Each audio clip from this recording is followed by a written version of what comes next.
Welcome to Not in a Huff with Jackson Huff, where we interview newsmakers, storytellers, and all-around interesting people. Sit back, relax, unless you're driving, and enjoy the show. Here's Jackson. Hello. I am Jackson Huff. This is Not in a Huff. Thanks so much for joining me. As always, really appreciate it. This week I'm interviewing Alise Saunders. Now, Alise is kind of back in that travel world. Really, obviously, enjoy travel myself.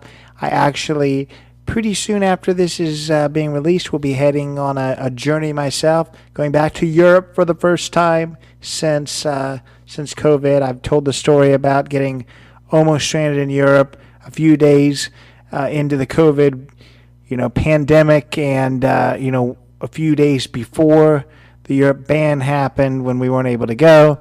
Traumatic. Finally getting back, super excited about that, going to Germany, Austria, Croatia, and Slovenia. Should be amazing.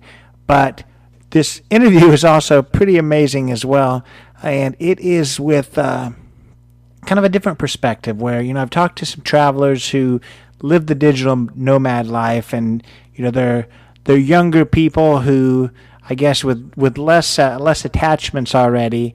But that's not the case here with Alise. Her and her husband actually had, very lucrative careers, six-figure salaries, and decided, hey, this is not what I want to do anymore. She took her career on the digital nomad world and started doing a lot of things there. We're going to talk about that. But her husband actually was reaching retirement age and retired to do this travel journey. So I think you're going to enjoy this. We're going to talk about the places she's been, kind of setting yourself up to do something like this. She has a business where she helps others become, digital nomads and answer the questions that you never knew you had, but now you have them and you can't find the answer.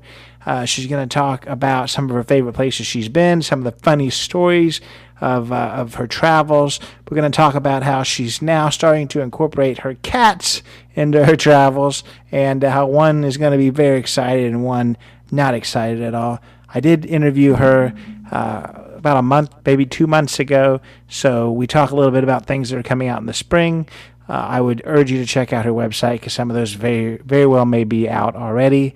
But this is a fun conversation about travel. If travel is not something you're interested in, I think there's a lot to be learned just about stepping out of your comfort zone and, embracing new experiences and doing things that maybe you never thought possible. We really dive deep into that and kind of envisioning possibilities rather than limitations. So I think you're going to enjoy this one regardless. I certainly enjoyed speaking with her. Here is Alise Saunders. I'm here today with Alise Saunders. Ms. Saunders, how are you? I'm great. How are you? I'm good. Thanks for joining me. Appreciate it very much. If you would, just introduce yourself. Yes, Alise Saunders. I am a digital nomad travel blogger, and I also own my own bookkeeping company. So that's my digital nomad job, if you will. No, and I think that's awesome. And I know that your story has a lot to do with travel and kind of starting traveling at a little bit of an older age. You and your husband both decided to kind of pick up and start that nomad journey, I believe, after he had retired. I guess I want to know a little bit what you guys were doing before the travel started, because I think he had a whole career before that, right? Yeah, absolutely. I had the six-figure salary, completely stuck in this repetitive cycle of illness and misery and not feeling fulfilled with life. So I was able to make the jump into owning my own company. That's where the bookkeeping business came in. So I left my six-figure salary without a single bookkeeping client and was able to build that into a successful business. But, at that point, I was like, okay, I'm still feeling like there's got to be more to life. I don't really feel like I'm fully living. Like I have a better work-life balance and I am happier. But is this still it? Like there has to be more. And so that's when I kind of started feeling that shift in myself of, I've got to figure this out. I want to really fully live and experience life. And so that was when, my husband, who at the time was a condominium general manager in his, full-time career, I said, I think you should retire right now and we should go out on this traveling journey. So that was how that all progressed. Yeah. And so what was his thoughts with that? Because that's a huge step. You going from that six-figure salary to having no clients, him from a career that he was probably pretty comfortable in at that point. What was that leap like for him? Well, there was a couple of years in between me leaving the six-figure salary, opening the bookkeeping, and then going out in this digital nomad journey. So Gotcha. Originally, we actually had bought a Sprinter van. And on the day that we were going to go pick it up, he was like, you know what, it's too small. I can't do it.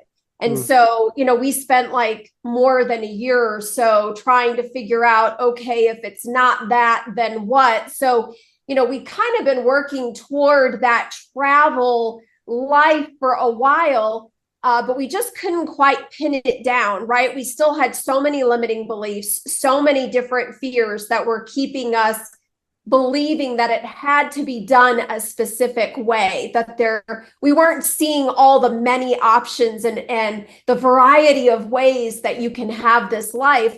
But, when the bookkeeping business was successful and, I approached him like, okay, I think it's time. I think we need to do this.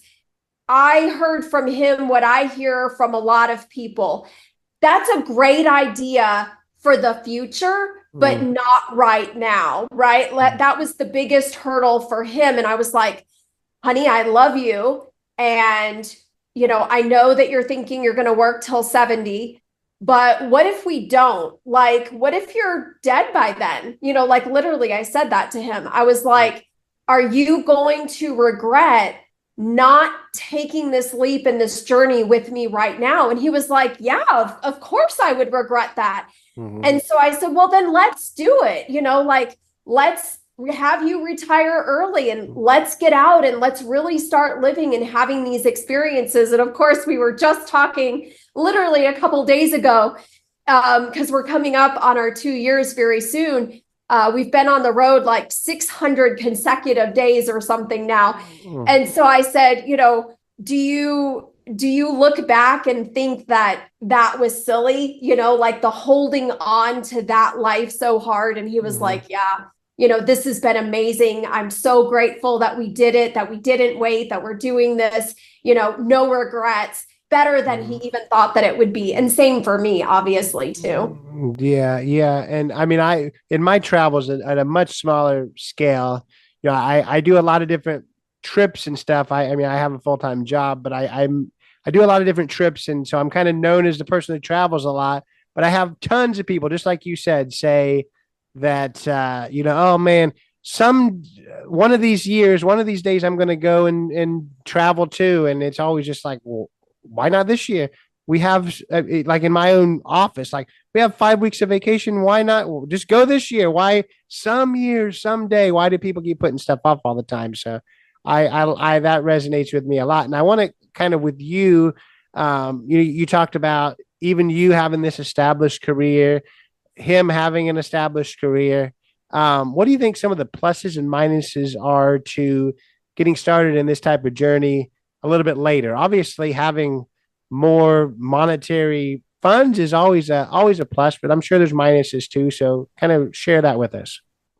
Sure. I think that that's something else. I speak a lot about myths, right? We have these myths about having a digital nomad life. And, a lot of it stems from the belief of, oh, that's for young people, right? But it's not. We started a business. I'm in my late 40s. Greg is in his mid 60s. There's an 18-year age gap between us.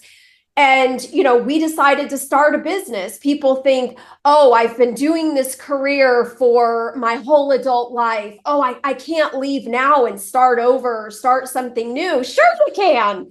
Absolutely, you can.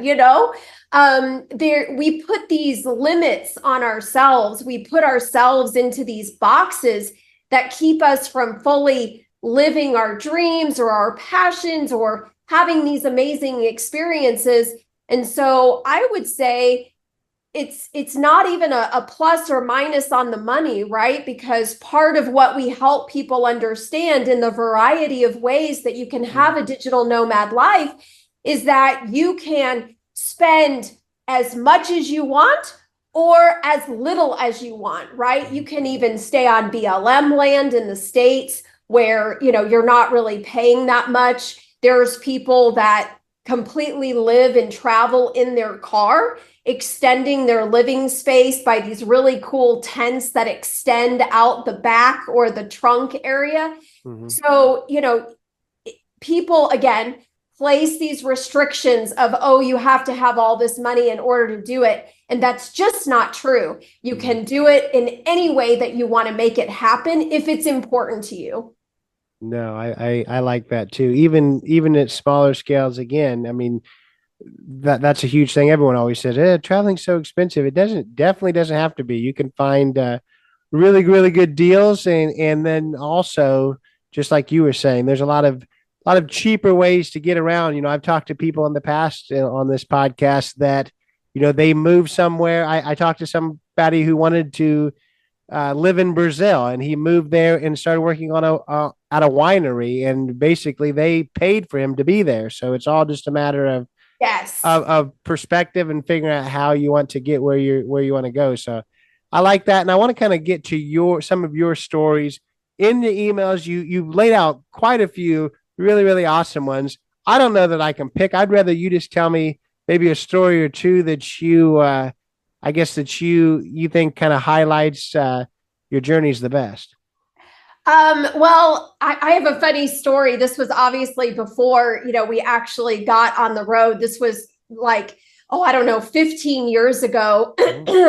And we love Costa Rica. Greg and I went to Costa Rica. We were at our very favorite resort there, Arenas del Mar. It's in Manuel Antonio, which is a beautiful area. And so, I was walking on the path at the resort, and I love animals. It doesn't matter, birds, lizards, dolphins, like it doesn't matter. I love animals so much. And it was the first time that I had ever seen like the really huge, long lizards, right? Just like out in the open. And so I was so excited about that, so excited to see them in all their colors and sizes and shapes. And so anyways, I was admiring this one particular lizard, and he was on the path further ahead of me. So I had kind of stopped just to admire him, right? And so all of a sudden he stands up like a person, and he starts running like a person toward me, full tilt. And my brain is like, what is happening right now? And so I start screaming, and I'm running the other direction. And so you can just imagine that like all the guests and the employees at the resort are just like watching me run by, screaming with this lizard, running after me. I had no idea that they could do that, right?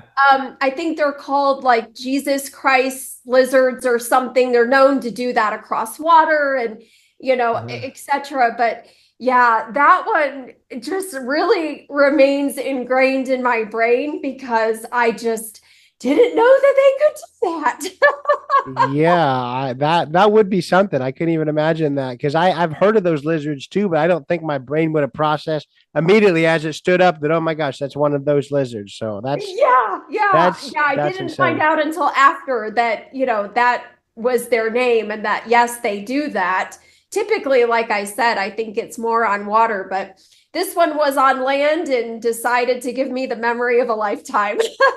I like it. And I want to ask you too about Costa Rica, because I know in an email too, you talked about how you guys do a lot of driving yourselves. Did you drive a lot in Costa Rica? Because I went to Costa Rica, and my big story there is driving up to because we were taking a kind of a cloud forest tour, and we drove up to Monteverde on a road that was a gravel road, literally in the middle of the mountains. I felt like I was going to slide off and go off the side of the mountain. That was the most terrifying drive of my life. I know, I've been there. Yeah. Yeah, that's awful. And then, we got into the bus that actually takes us there. And of course, they're on that same road just whipping around. Right. It was nuts. Yeah, You feel like you're going to slide off, and then you see another car that, like, now you have to get two cars side by side. And I already felt like there wasn't enough room for us. And I'm thinking, how are there going to be two vehicles side by side passing each other, Yeah, it's something for sure. Yeah, that no, was not.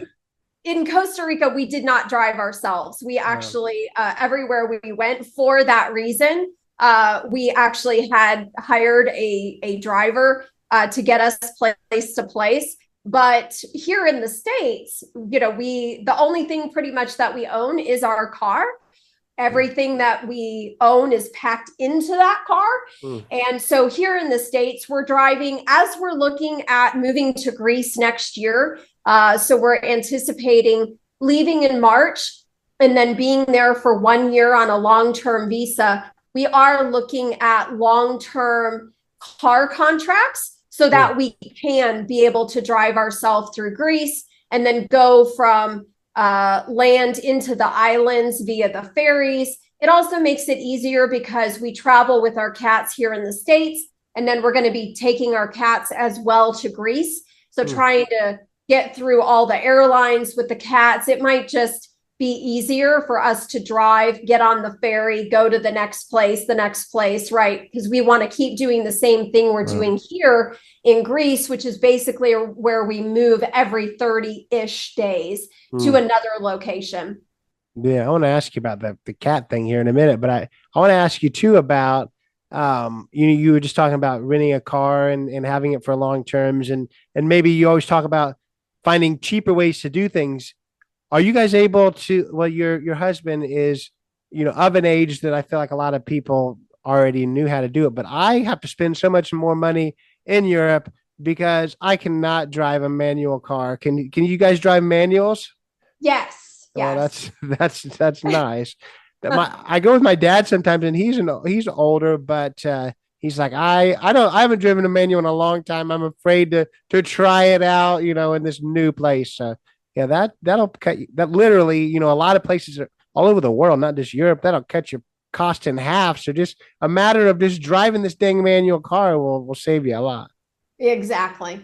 Yeah, and I want to ask you too about these.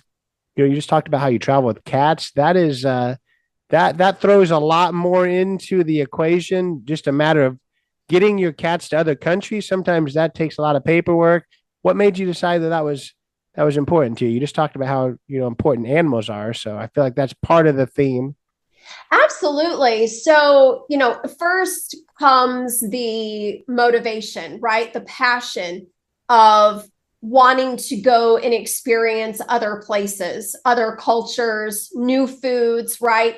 Part of this journey has been about expanding as a person, right? Like, I don't know, I feel like every 6 months I'm at least a whole different version of myself because of everything that I'm learning, all of the fears that I'm overcoming, all of the limiting beliefs that are leveling up, if you will. And so I really feel like I'm expanding and growing as a person because of this journey. And so it's like, okay, we've done the States thing, but now let's take that to the next level. Not only would it be incredible and cool and amazing to go international, but what would that do for me as a person, right? That's what I'm really interested in. So first, that was really the motivation. The other part was we have cats, so okay, we have to figure out how to take them with us. And you're right, the paperwork is crazy. Some countries you can't take them at all, so those went off the list real fast. Some of them you have to still do quarantine, so those went off the list. So then we were left with the ones that, okay, you just have to do a lot of paperwork. So we actually have hired a pet travel agent, which I didn't know those existed. And so she is going to help us navigate all of the specific paperwork needed for the US and then the country that we're going to. And by going to one country instead of hopping between countries, it does simplify it in the fact that there's one set of paperwork. We just have to focus on that, get in country, get their pet passport created so that then we can travel within country a lot easier. And again, like I said, it'll be even easier too if we're going by car rather than continually trying to get on airplanes and going place to place. So yeah, it does make it a lot more complicated. Yeah. Have you traveled with them already? No, so they have never been on a plane yet. Everything that we've done here in the States with them has been by car. If one of us has had to get on a plane, the other one stayed at the Airbnb where we were traveling and located for that time period. So yeah, this is really going to, it's going to push us all, right? It's great. Lots of change, lots of new experiences. So it'll be great. Yeah. So what personality do these cats have? Do you think it's going to be like they get there and they're going to be like, where in the heck am I? Or are they going to be like a new place to rule? Which way is it going to be? So Delilah loves travel. Yeah. When we travel in the car, she has to be between our seats up high. For even if it's an 8-hour drive, her eyes are glued like saucers out the window. She's loving it. Yeah. She gets to a new place. She settles in within a couple of days. She loves the whole travel thing. Her brother, Samson, not so much. You know, when we drive, he has to sit on our laps the entire drive and he will not look out. He just stays in his carrier on our lap. And, you know, he's like, just hurry up and get there. Yeah. You know, let's get this over with. So he is our very sensitive little man. Yeah. And so getting on the airplane is going to be a rude awakening for him. We may have to medicate him. Well, good luck with all of that. That'll be an interesting thing for sure. I want to ask you kind of your, I guess, favorite travel moments. You just talked about, you know, a funny story a moment ago with the upright lizard, but what outside of that, what's some of your favorite moments you've had? When we first set out, our very first destination was Humboldt, Tennessee. That community was so welcoming to us. It's a memory in itself that I will never forget. But we decided to do some photos at the farm, just Greg and I, right? And to commemorate this amazing journey that we're on. And so here we are, we're taking these photos. Well, there were horses as well, you know, that were in the field. And so Buddy, the horse, came over and without any prompting, without any orchestration at all of a sudden, you know, Greg and I are like huddled together to take the photo. All of a sudden, Buddy rams himself right between us, takes his nose and like shoves Greg way over. Yeah. And like Buddy comes up like super close to me, like, okay, this is my woman. She and I are going to take this photo now, you know? And so the photo is just me and Buddy all cuddled together and like Greg off to the side looking so sad and pitiful, like, what just happened? You know, like my wife was taken away from me by this horse. And again, you would think that that was like something that we contrived or there was a trainer there, but no, this was just absolutely natural and it just happened. And so we went and got some carrots, you know, for Buddy. And so Greg is holding the bag of carrots and we're feeding the horses. And all of a sudden, Buddy grabs the entire bag. And all of a sudden, Buddy and Greg are in like this major tug of war for this bag of carrots. I guess he wanted them all for himself and didn't want to share with the other horses. And so, you know, again, we were able to get these photos. And, you know, when you see Greg and I laughing hysterically in these photos, it's all authentic and real, right? Like none of this is contrived at all. That was just so amazing. You know, Buddy was absolutely incredible. He made that moment just so joyous and cool. You know, it was just really amazing. I like that. I think that's funny for sure. Yeah, horses are they keep you on your toes for sure. I have a horse story too when it comes to I was in Iceland and they took us to like this horse barn. Of course, they have like those cool Icelandic stallions or whatever. But I try to take a picture with one of them. I get one good picture, and I hadn't given him that carrot fast enough after that. So then the next picture was me literally getting bit on the shoulder. He didn't really like hurt me, but it was just a matter of no, I'm not doing this for free. I'm gonna need some payment here. So Yeah, exactly. Pay up, yeah, dude. I like that. I like that story though. Hopefully, did Buddy and Greg ever make amends, or they just have to agree to disagree? Yeah, by the end, there was a photo where the photographer had me sitting up on the fence to the field, and Greg was kind of like standing next to me. And just in this really beautiful way, here comes Buddy into the photo. Did not come between us this time, but just kind of stood next to us with the sunset in the backdrop. And his presence made the photo just like, wow. Again, we didn't call him, we didn't talk to him to like encourage him to come into the photo or anything. In fact, until I saw the photo, I didn't know he was in the photo, right? Because it was just Greg and I from my peripheral vision that I could see. But just the way that he came and stood in the photo was just absolutely incredible. Yeah, I was really, really grateful. Yeah, he sounds like a ham. He's in all these photos unasked. He must really like to be the center of attention. Well, and I think horses are so smart and intuitive, Yeah. right? And so I think that he just knew that I loved him. And, I think that he just thought, here, I know that, by doing this, I will do this really cool thing for them. And I think it was just a gift that he was giving us.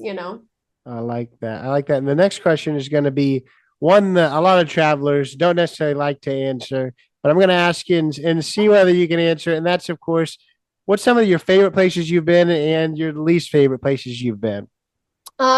Let's see. Maine was incredible.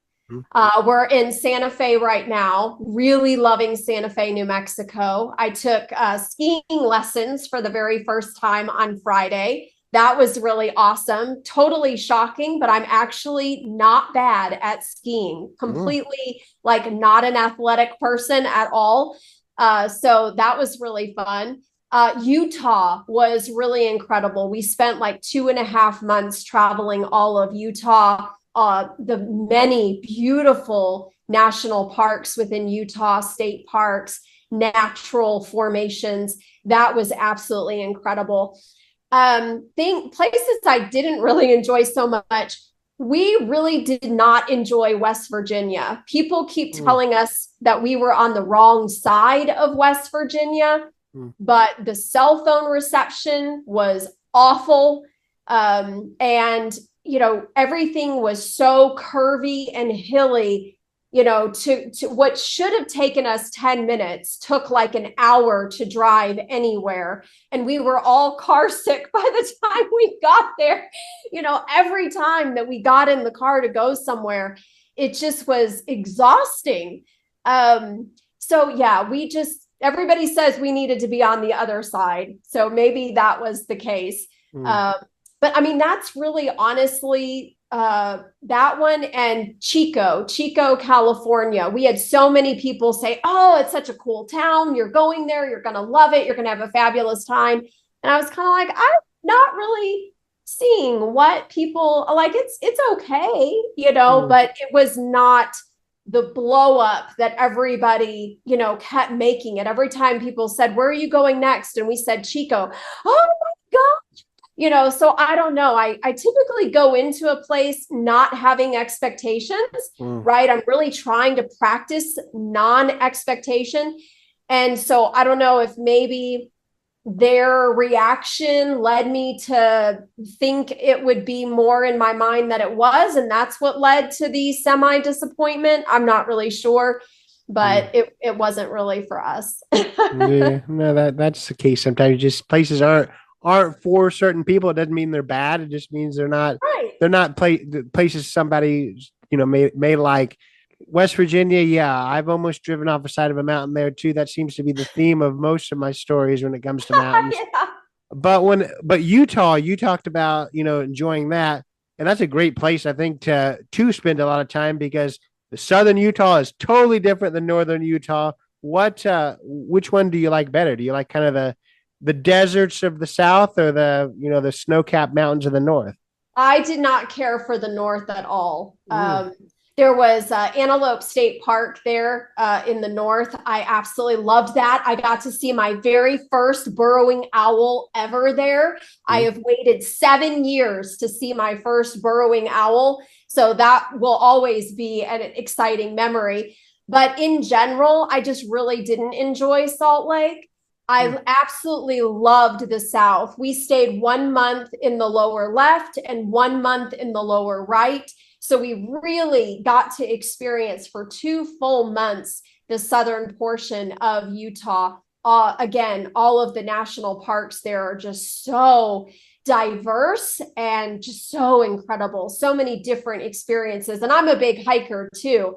So I was just eating up all of the great hiking. Even Glacier National Park, I have to say, was the best hiking of my life. I was totally, again, you want to talk about diversity, one side of Glacier versus the other, totally different, did not care for one side, totally loved the area of Glacier National Park up by the Many Glacier Hotel. That is definitely where you want to go. But yeah, the hiking blew me away. I was not expecting it to be that amazing. So yeah, I've had some incredible hiking experiences throughout this journey.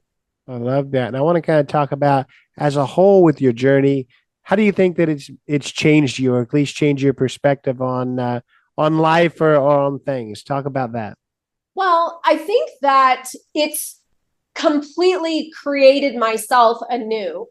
I was living a life that I wasn't really engaged with. I was living a life before that I really didn't feel like I was fully living. There was no risk, right? I just sat on the same place, on the same couch, in the same four walls, drove to the same grocery store. We did the same activities, day after day, month after month, year after year. There was no challenge. There was no change. Everything was the same. And I just ultimately felt over time that I was just slowly dying, right? My soul just felt like it was dying in this sameness every day. And so that was what led to this journey is I need to be challenged. I need constant change to be challenging myself. I want to learn about myself. I want to learn about different things, different cultures, even within the United States. And so, that was part of this journey. And boy, the universe has not disappointed. I've overcome so many fears, like my fear of heights. I was actually able last July to go mountain climbing when back home, even getting on the little step stool, I was terrified. Now, there was a long process of going from a step stool to getting on the side of a mountain, but it was through this journey of traveling where I constantly was pushing myself to face that fear, right? And so kind of the culmination, if you will, was getting on the side of a mountain, with the ropes and all that stuff and climbing up a mountain. It was absolutely incredible. I was so proud of myself that I was able to do that. But that moment never would have happened if I had stayed living at home in Dallas continuously rather than getting out on the road. But being in a situation where my environment changes every 30 days, I never put my toothbrush in the same place. I never know where I'm driving. When we get to a new city and we want to go do all these fun things, we don't know where anything is. It forces us to be very engaged, very present in the moment, very present with our life, how we're feeling, what's going on. And that has had huge ramifications. I'm no longer sleepwalking through my life. I'm alive. I'm awake. I'm learning. I'm having fun. I'm being challenged. It's incredible. And I'm so grateful for that. Yeah, I love that. That's all really, really amazing things. And I want to move into, I guess, a little bit more about you in your travels now when it comes to one, how you can help other people. But before we get to that, I want to talk about kind of what I feel like a lot of people create those limiting factors, and that is, work and being able to make money while they're doing this. I know you talked about doing bookkeeping and having that nomad lifestyle. Talk about a little bit what that looks like, because a lot of people can't, I guess, conceptualize what that would look like to be able to completely pick up and go wherever they want while still working. Sure. First, it doesn't have to be all or nothing. That's also a misconception, is that it has to be like us, all in or nothing. That's not true. I know digital nomads who digital nomad once a year or twice a year, once a quarter, right? Some people do like to go all in. The beautiful thing about this life is that it's whatever works for you. Whatever you want to create for yourself is available for you to do.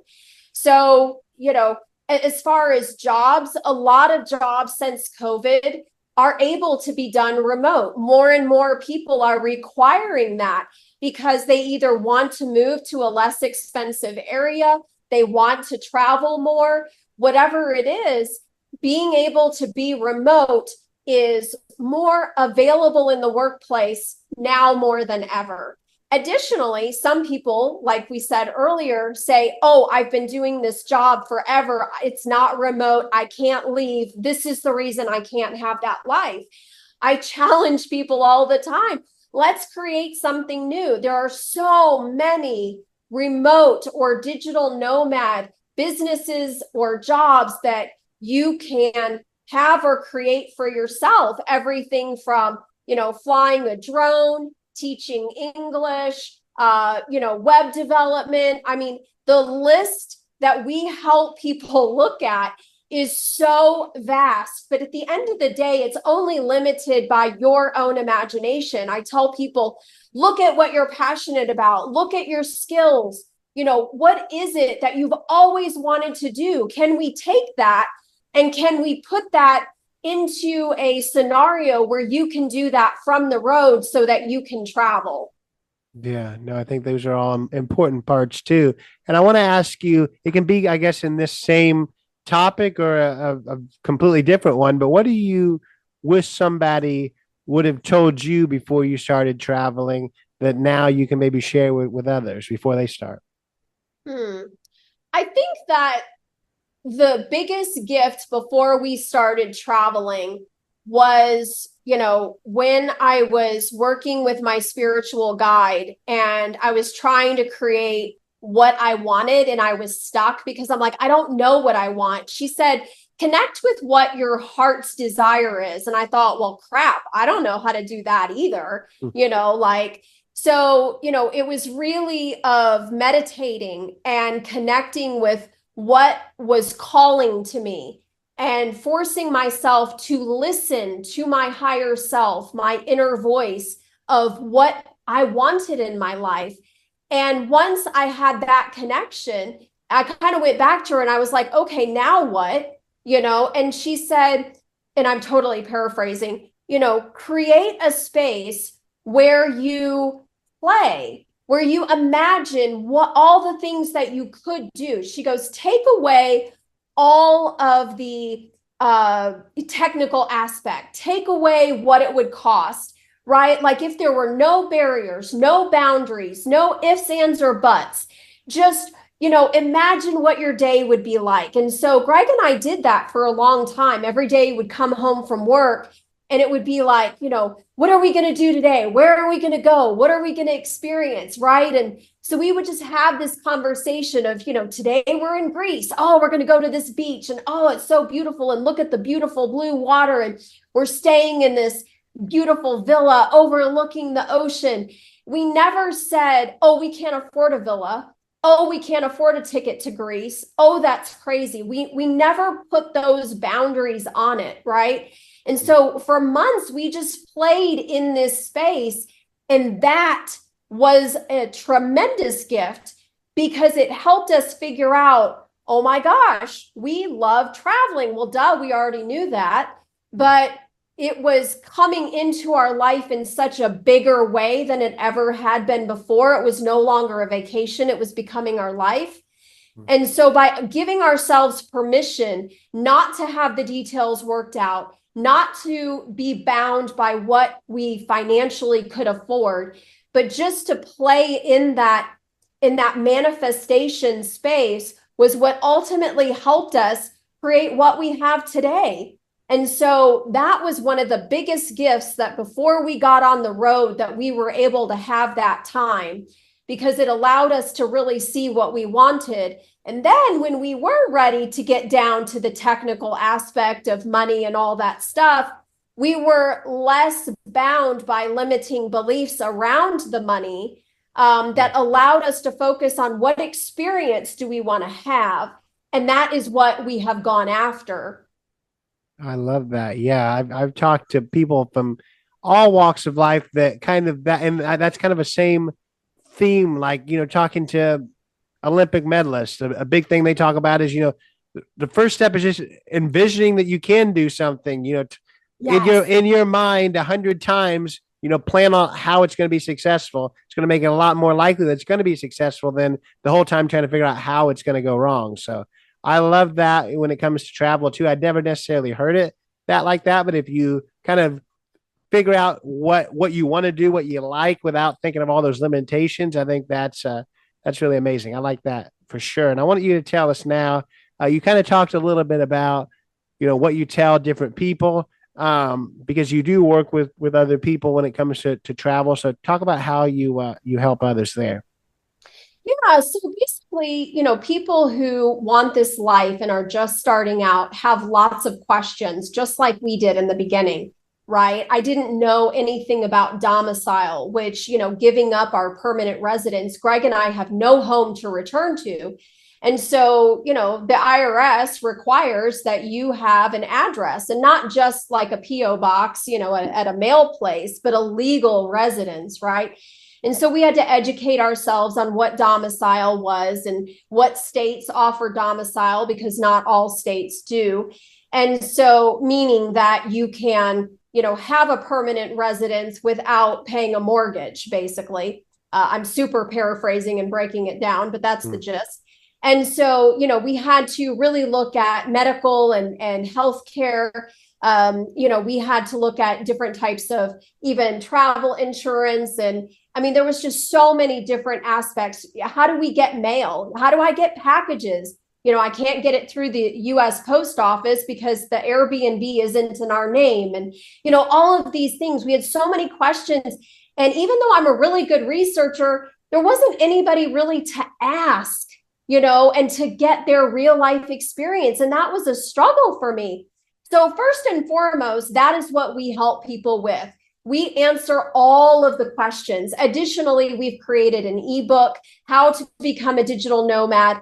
It, gives you, talks about different places that you can stay, different ways that you can create this life, different jobs that you can create for yourself, how to go into business for yourself step by step, with lots of great resources, right?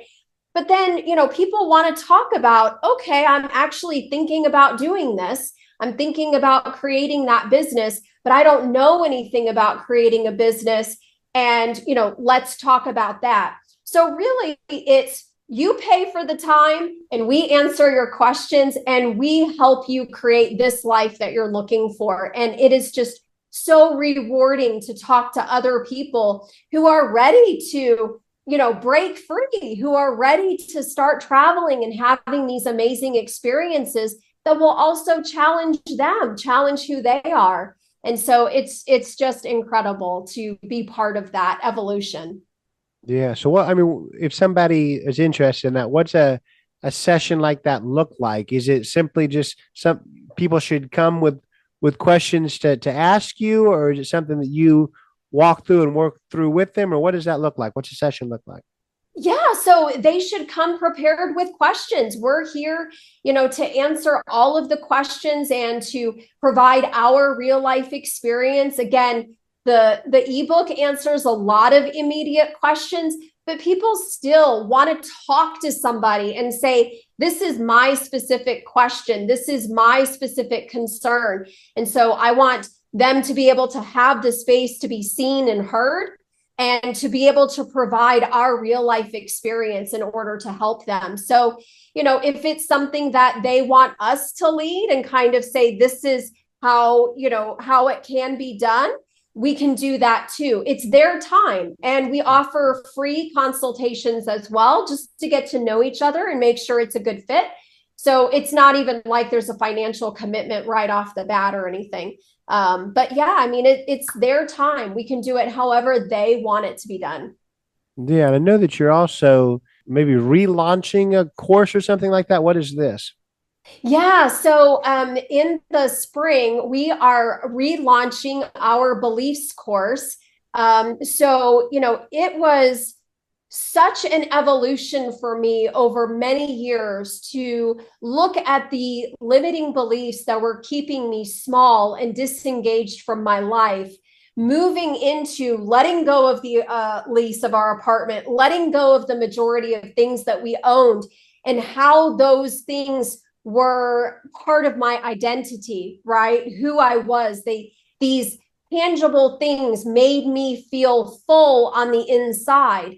So when I let them go, it's like, oh crap, who am I without a house and all of these belongings that had made me superficially feel full inside? Now I've got to actually find that self-love and that self-worth, not in tangible items, but within myself. So just again, this journey has been this huge evolution of overcoming limiting beliefs, finding that self-love, that self-worth, not in external sources, but from inside of myself. And so, we found through this journey that those are the things that continue to hold people back. And so we have the consultation, but really sometimes it's so much more foundational of creating this life. It's helping people to look at their beliefs that are keeping them limited and small so that they can level up themselves in order to actually get out on the road. And so I created this course in order to help them do that. Well, over the last year, I've uncovered so many more limiting beliefs. I've uncovered, or walked through so many more fears. I'm a different person.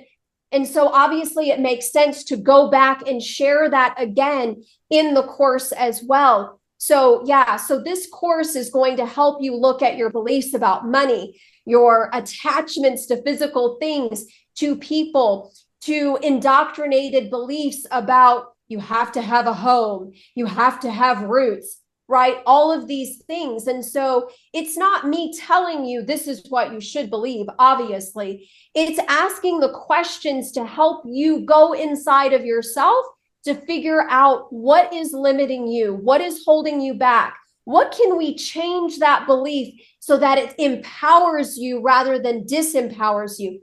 So I'm really excited to be working on that and relaunching that this spring. Super excited.